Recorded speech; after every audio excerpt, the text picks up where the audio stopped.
Shalom everyone, how are you? Matsuyu here. It's been a long time since my last post, a little bit longer than I would have desired, but here I am back with you. And so I'm hoping that this installment will be something that will raise your antennas and give you some very important information that you need to understand. Um, it's going to be a little bit long. It's going to be in two parts, but I hope that you'll be able to stick with me and try to understand why this particular installment is so important. So, as you can see by the title, this installment is called the Terminator Seed. So, I have in the past warned about the dangers of GMO seeding. So, what we're going to do first is that we're going to look at Monsanto. We're going to look at the Monsanto history and timeline, right?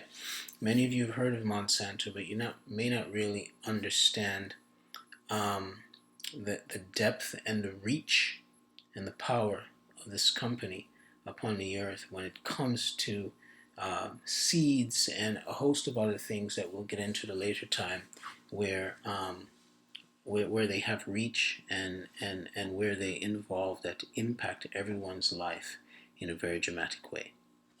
So, 1901, pharmaceutical company agent John F. Queeny launches Monsanto to produce saccharin, an artificial sweetener then only manufactured in Germany. So many of you have heard of saccharin. Remember those little pink packets back in the 90s, and it's been marketed under various names. Save you calories, enjoy it, it's great for you. Would never have thought that this thing began to be pushed way back in 1901, right? Well over 100 years ago. 1907, the USDA investigates whether replacing saccharin with sugar violates the Pure Food and Drug Act, a consumer protection law. President Theodore Roosevelt, a saccharin consumer, objects to the investigation. So we see here powerful people in high places. In 1911, the USDA proclaims foods with saccharin adulterated, thus banning it except for use by medical patients who must avoid sugar. Why? Because why would medical patients who must avoid sugar not use saccharin? Because saccharin is actually about 10 to 15 times sweeter than sugar. But we get into that another time.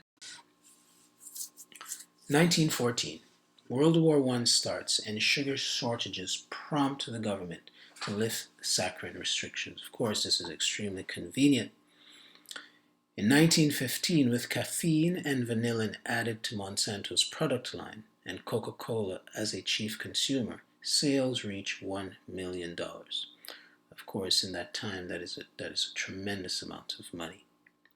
1917, Monsanto begins producing aspirin, becoming the top producer in the U.S., a title it held until the 1980s. 1928, Queeny passes on the company to his son, Edgar M. Queeny. Monsanto flourishes under the protection of high U.S. tariffs. So once again, we see here, powerful people in high places is helping the company to expand its reach quite early. 1933, expanding the company, renames itself the Monsanto Chemical Company. One of its products, styrene, will become critical to the U.S. during World War II. I'm sure many of you have heard of styrene, and we're going to look into it a bit later down the road in the next installment. 1964. The variety of product offerings prompts the group to rebrand as the Monsanto Company. Excuse me. 1964 to 1969. As a government contractor, Monsanto manufactures Ancient Orange, a highly toxic herbicide used by the U.S. military during the Vietnam War to clear jungles and starve North Vietnamese soldiers. Now, if many of you have seen a lot of these war films or even do some research on Agent Orange, you'll see it was an insidious chemical. Even till this day in Vietnam, there's still um, there are still people that are born with many birth defects because of Agent Orange. There's still Vietnam veterans um, in the U.S. that are still suffering from the effects of Agent Orange, as well as their offspring suffering from the effect of Agent Orange. 1974, the company introduces Roundup herbicide, now among the world's most widely used herbicides.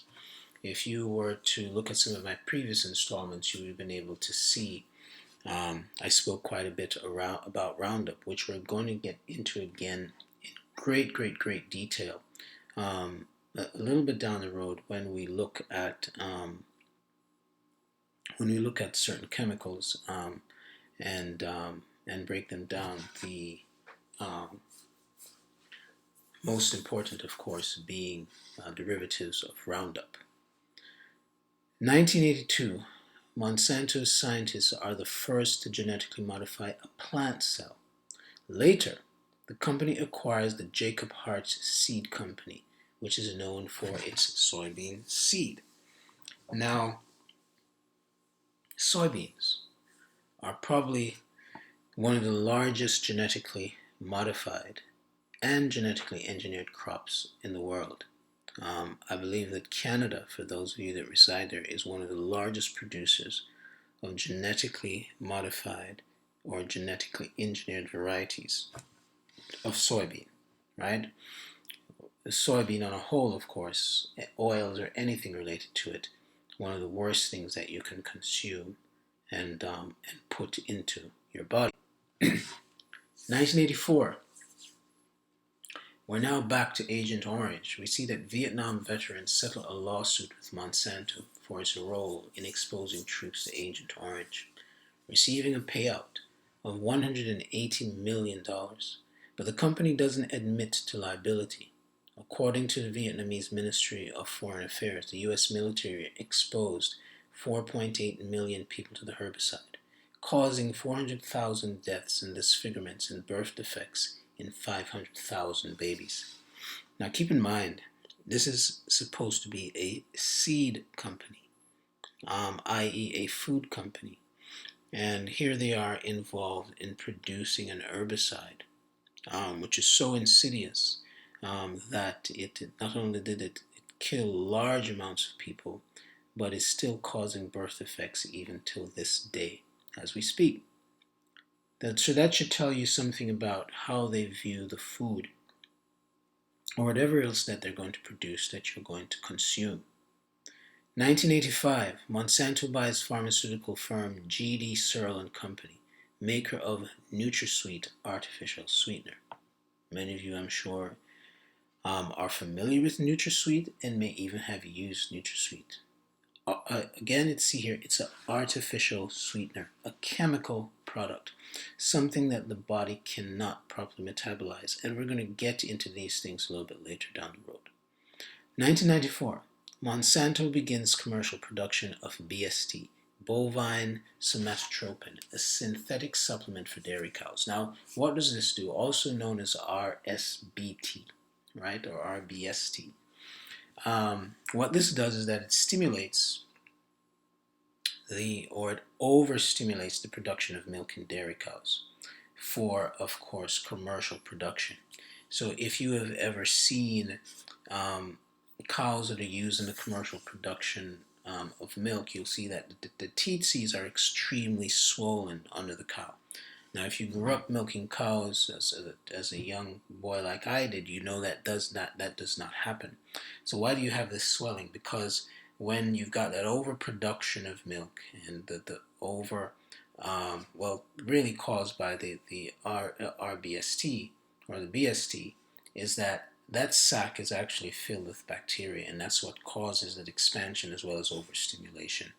And again, we will get into, and I've already spoken about in previous slides, about BST, and we're going to take a look at that again. So we see this is introduced into the general milk production. It's still used in milk production today, and if you read some labels, it will say to you This product produced from milk that does not use RSBT or BST, and there's another name for it these days in our cows, but it also will follow with another note that says um, nothing has proven or shown that milk produced with or without BST or RBST is any different from the others. So they throw that disclaimer in there. 1996. It introduces Roundup Ready seeds, which Monsanto genetically engineered to tolerate its Roundup herbicide. Roundup Ready soybeans, corn, cotton, and other crops have since dominated every market in which they're sold. The company also signs contracts to license corn and soybean seeds from DeKalb Genetics and buys the cotton and biotech company Agricitas.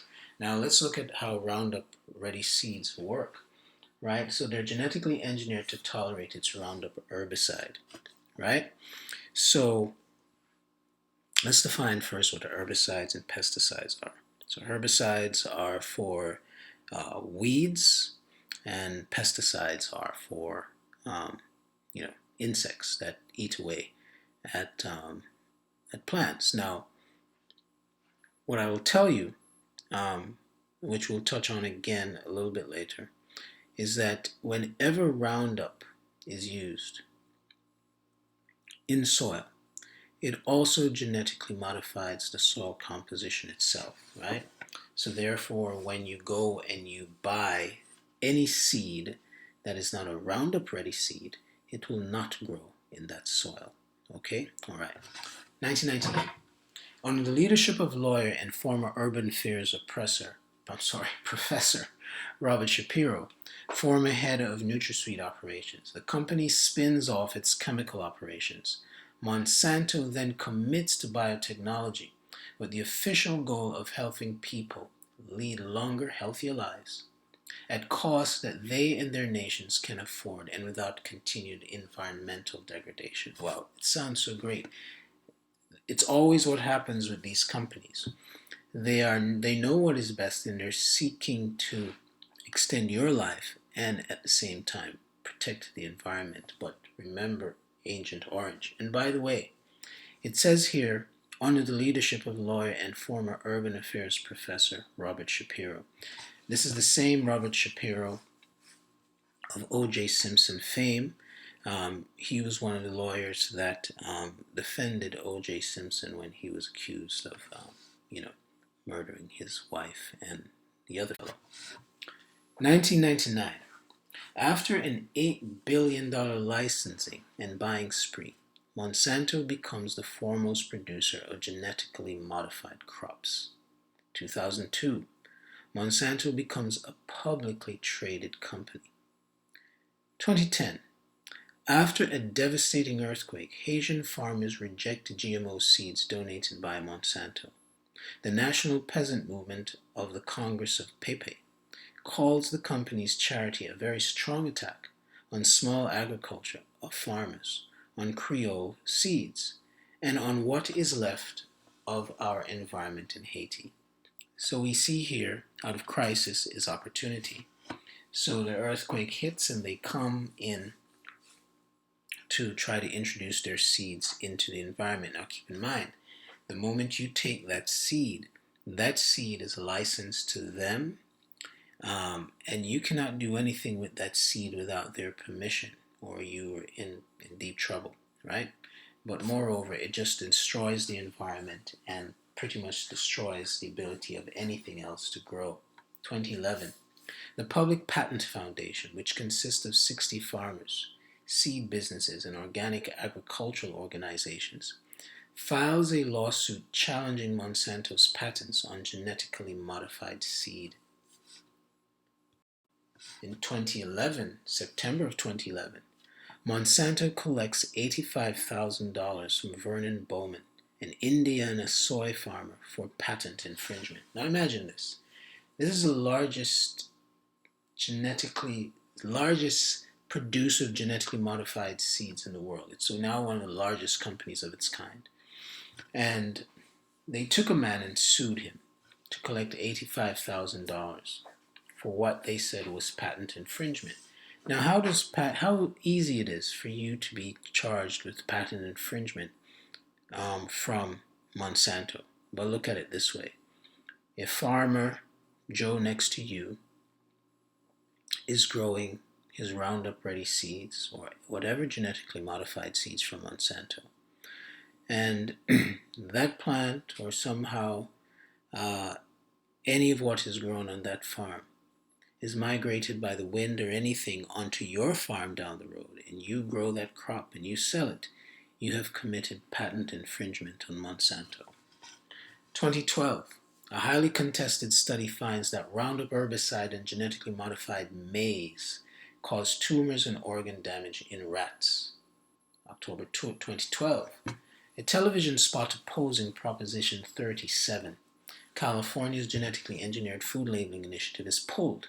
It features a research fellow from a conservative think tank, posing as a Stanford University professor and a founding director of the FDA Office of Technology. In November 2012, Proposition 37 is defeated in California. April 2013. Now here's a very important thing to see. President Obama signs the Monsanto Protection Act, which requires the USDA to approve genetically modified crops, even if courts have ruled against them, right? So one of the things we have and we see here, and as I often say, we need to pay attention to the smoke, is that we have, a lot of people screaming at the current president. I really don't, I'll keep that view out of it. But their memories are short, and many times they have no clue what is going on in government.